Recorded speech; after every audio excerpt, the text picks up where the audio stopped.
Assalamualaikum warahmatullahi wabarakatuh, Pak Ibu sekalian. Waalaikumsalam warahmatullahi wabarakatuh. Sehat walafiat? Alhamdulillah. Alhamdulillah. Baik, hari ini kita akan melakukan pembelajaran kompetensi pemerintahan untuk Bapak Ibu sekalian. Ini rata-rata ini eselon 3 semua, nggih? Oh, ini kalau saya baca di datanya ini ada Bu Kabid Lintang ini, Bu Kabid. Oh, Dinas Sosial ya, Bu?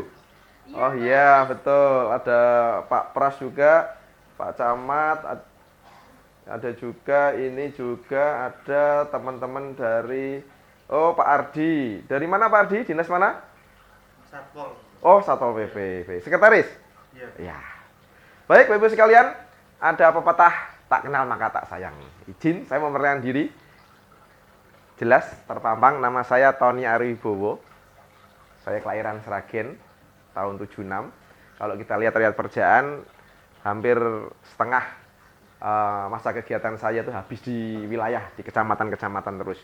Setelah itu saya beberapa kali pindah di beberapa OPD, mulai dari inspektorat, di Satpol PP, Dinas Sosial, Bakeuda, Cipta Karya, maupun sementara ini saya mendapatkan amanah di Perdagangan dan Koperasi UKM.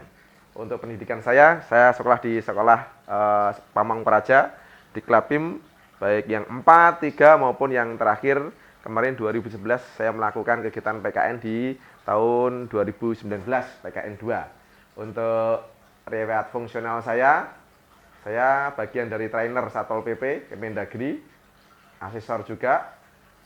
Saya juga ikut ngamen jadi tutor UT maupun menjadi salah satu PPNS di Kabupaten Kendal.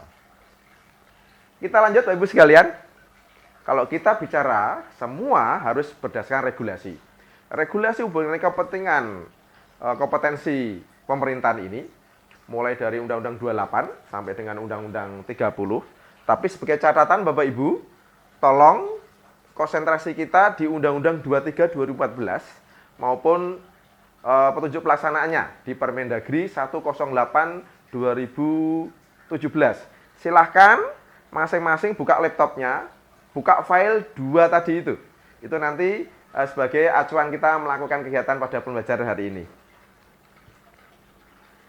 Ini Bapak Ibu sekalian, jadi hari ini mata pelatihan kita adalah menyusun kebijakan APBD.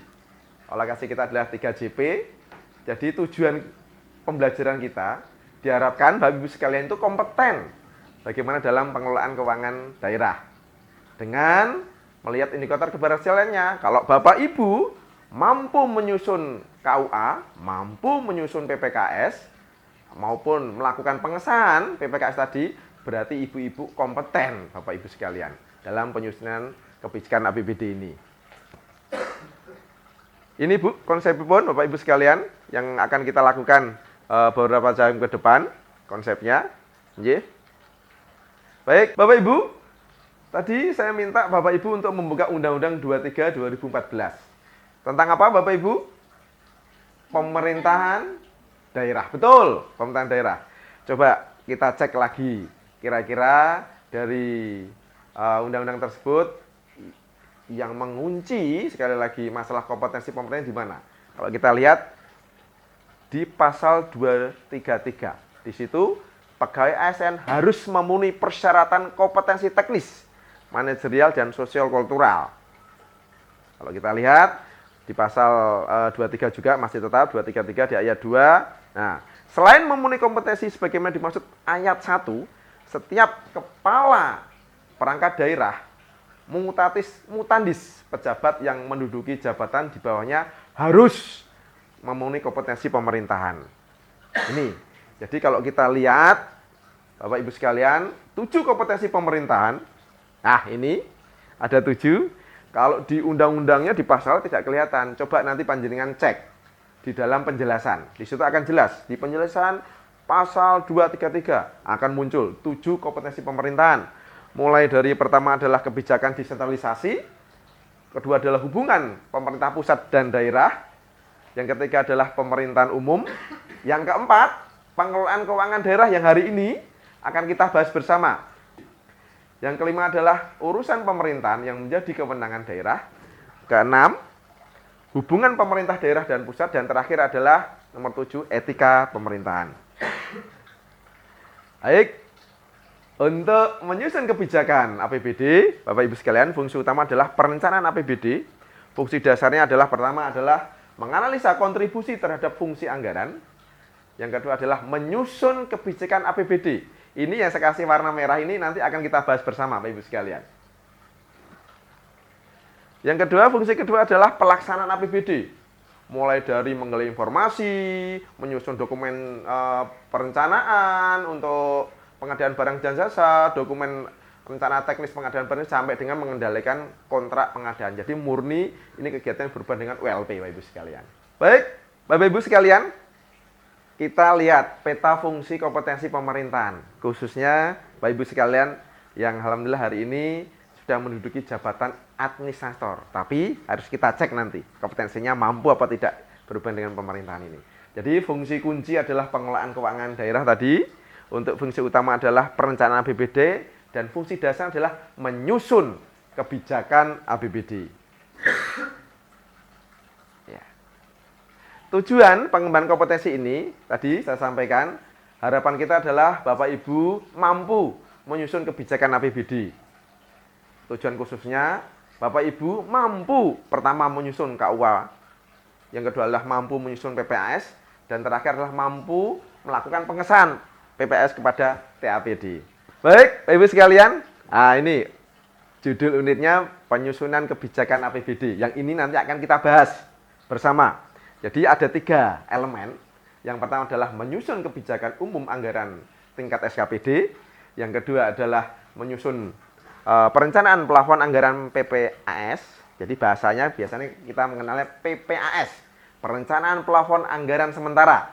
Yang terakhir adalah melakukan pengesahan PPAS kepada TAPD. Kita akan bahas satu persatu untuk kriteria unjuk kerjanya. Yang pertama adalah urusan pemerintahan wajib dan pilihan menjadi kewenangannya diidentifikasikan. Jadi di sini Bapak Ibu harus mampu mengidentifikasikan apa itu urusan pemerintahan wajib dan pilihan. Nah, untuk urusan wajib Bapak Ibu itu ada berapa? Ada yang tahu? Bapak Ibu sekalian? Betul. Ada 2. Ya, betul. Urusan wajib yang berhubungan dengan pelayanan dasar maupun yang non pelayanan dasar.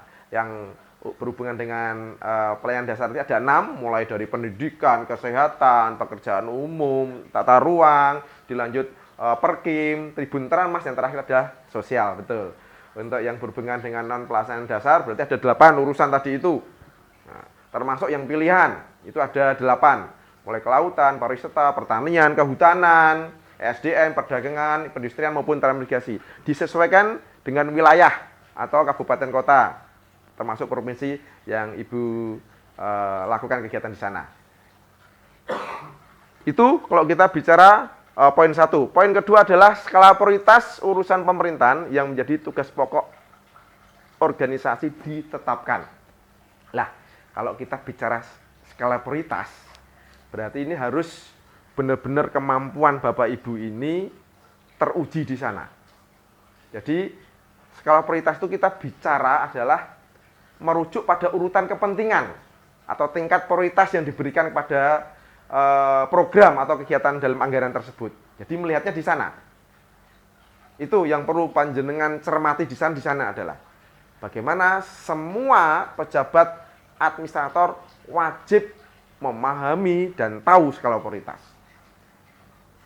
Mungkin ada pertanyaan yang berhubungan skala prioritas ini, silakan. Baik Pak, mohon izin bertanya. Oh silakan, nggih. Baik, untuk skala prioritas ini, bagaimana sih cara kita untuk menentukan skala prioritasnya? Baik, Bapak Ibu sekalian. Untuk menentukan skala prioritas, kita harus paham betul. Pertama, semua kegiatan kita yang ada. Yang kedua adalah kita libatkan juga yang berhubungan tujuan pembangunan kita. Dan lihat juga anggaran termasuk kriteria penilaian. Jadi kita diminta harus paham betul cara menentukan skala prioritas. Yang tentunya data-data itu akan kita ambil di data makroekonomi, harus kita analisis. Nah, data ini sekaligus menjawab pertanyaan tadi dari Bu Lintang, dan saya jelaskan juga di poin ketiga. data makroekonomi harus dianalisis. Jadi data makroekonomi, semua pejabat itu harus paham betul apa itu data makroekonomi. Rinciannya banyak Bapak Ibu sekalian. Mungkin ada yang tahu apa saja? Data makro itu apa saja? Ada yang paham? Mungkin Pak Pras ada paham? Atau mungkin Pak Ardi? Kira-kira salah satu saja. Kira-kira data yang biasa dilakukan. Itu apa? Pertumbuhan ekonomi. Betul, bisa. Jadi kalau kita biasa menyebut adalah PDRB, kan gitu. Mengukur kontribusi ekonomi di suatu daerah itu PDRB. Ada muka pertumbuhan ekonomi, ada juga angka kemiskinan, mungkin data indeks Gini, pendapatan per kapita, data lapangan kerja, engagement of out ratio dan sebagainya. Itu adalah harus dipahami oleh Bapak Ibu sekalian dalam membuat penyusunan kebijakan APBD. Poin keempat adalah kontribusi kinerja organisasi. Jadi melihat bagaimana pertumbuhan ekonomi daerah itu dianalisis. Jadi tujuannya adalah mengevaluasi bagaimana kinerja organisasi berkontribusi terhadap pertumbuhan ekonomi daerah. Caranya bagaimana? Ya mengukur output dan hasil program-program SKPD dari OPD Bapak Ibu sekalian. Terus menganalisis dampak tersebut terhadap indikator ekonomi daerah seperti tadi PDRB, angka kemiskinan, pendapatan per kapita dan lain-lain. Yang kelima adalah belanja modal. Jadi, belanja modal ini untuk kontribusi pencapaian pertumbuhan ekonomi yang direncanakan. Tujuannya adalah mendukung pencapaian pertumbuhan ekonomi melalui infrastruktur. Jadi investasi ini bicaranya. Maupun program-program strategis. Jadi, intinya bagaimana kita bisa mengidentifikasi kegiatan investasi yang prioritas, terus kita bisa mengestimasi biaya dan manfaat, termasuk mengatur anggaran untuk kegiatan tersebut. Dilanjut Bapak Ibu sekalian, masuk di elemen kedua adalah menyusun PPAS. Kalau di poin pertama adalah kebutuhan belanja langsung dan tidak langsung dianalisis. Nah ini Bapak Ibu, kata-kata langsung tidak langsung, ini mungkin regulasi kita terus diupdate. Kalau kita masukkan ke regulasi terbaru, belanja sekarang dengan regulasi di PP yang di Permendagri 77 ini 2020 ini, jadi muncul belanja operasional, belanja modal, dan belanja transfer. Kalau belanja operasional, di situ ada belanja pegawai, barang dan jasa, termasuk penjalan dinas. Tapi kalau yang PNB adalah belanja modal, yaitu bagaimana kita melakukan pembelian, pembangunan, peningkatan aset seperti bangunan, peralatan maupun kendaraan. Yang ketiga dari belanja tadi itu adalah belanja transfer. Pertama adalah hibah, kedua adalah bansos, yang ketiga adalah belanja bantuan keuangan. Itu rincian kasarnya Bapak Ibu sekalian. Poin selanjutnya adalah harga berdasarkan standar normal dan standar pasar diidentifikasikan. Berarti kita bicaranya adalah ASB maupun SSH. Ada yang memahami apa itu ASB? Silakan, monggo. Analisis standar belanja. Betul, analisis standar belanja. Jadi adalah proses bagaimana kita menganalisis yang digunakan untuk menentukan standar atau patokan dalam pengeluaran anggaran pemerintah. Jadi tujuannya untuk memastikan bahwa belanja yang dilakukan oleh pemerintah daerah atau lembaga pemerintahan ini sesuai dengan standar yang telah ditetapkan. Dan tentunya ada keefektifan di sana untuk penganggarannya. Yang kedua, kita bicara standar pasar berarti SSH. Apa SSH? Silakan. Standar harga. Standar satuan harga. Ya, standar satuan harga. Ini sebagai pedoman Bapak Ibu sekalian. Jadi standar harga yang digunakan untuk menentukan nilai atau biaya satuan dari berbagai barang dan jasa dalam pengadaan barang. Jadi di dalam SIPD kita, coba Bapak Ibu mungkin punya akun toh, semua kan saya pasti punya akun. Di situ cek saja di dalam SIPD nasional kita atau Kemendagri, itu kan kelihatan itu. Dalam kita bagaimana menginput, termasuk men-tagging dan sebagainya, ada di sana semuanya. Poin selanjutnya Bapak Ibu adalah anggaran indikatif. Disusun secara agregat sesuai dengan kebutuhan urusan wajib dan pilihan tingkat SPD. Terus anggaran indikatif adalah estimasi, proyeksi ya Bapak Ibu, yang mengidentifikasikan besaran dana yang mungkin dibutuhkan untuk berbagai program atau kegiatan dalam satu periode anggaran. Yang terakhir, di elemen penyusunan kebijakan APBD ini adalah melakukan pengesahan PPAS kepada TAPD. Yang pertama adalah rencana kegiatan anggaran atau RK secara agregat sesuai rencana strategis dan anggaran kerja ditetapkan. Jadi maksudnya di sini RKA secara agregat harus mengintegrasikan rencana kerja, renja Bapak Ibu sekalian. Dan di sistem pun kalau di renja tidak ada, tidak akan bisa dipanggil dalam proses penyusunan anggarannya. Karena ini satu kesatuan. Jadi kalau kita bicara RKA secara agregat harus mengintegrasikan renja SKPD atau PD tersebut. Baik Bapak Ibu, kita lanjutkan. Untuk poin kedua, dokumen RKA dijelaskan kepada tim TAPD. Jadi semua pejabat termasuk dalam PD harus mampu menjelaskan dokumen RKA ini.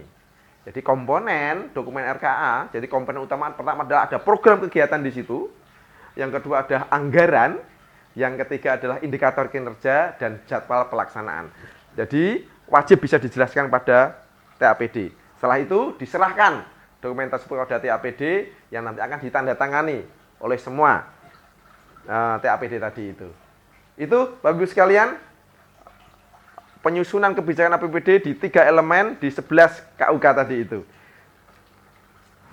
Ini kalau boleh saya jelaskan, ini adalah rekapitulasi dari bagaimana kita menyusun kebijakan APBD tadi itu. Pertama adalah menyusun KUAPPS, yang kedua adalah menyusun Raperda APBD, dan ketiga adalah menetapkan Perda APBD.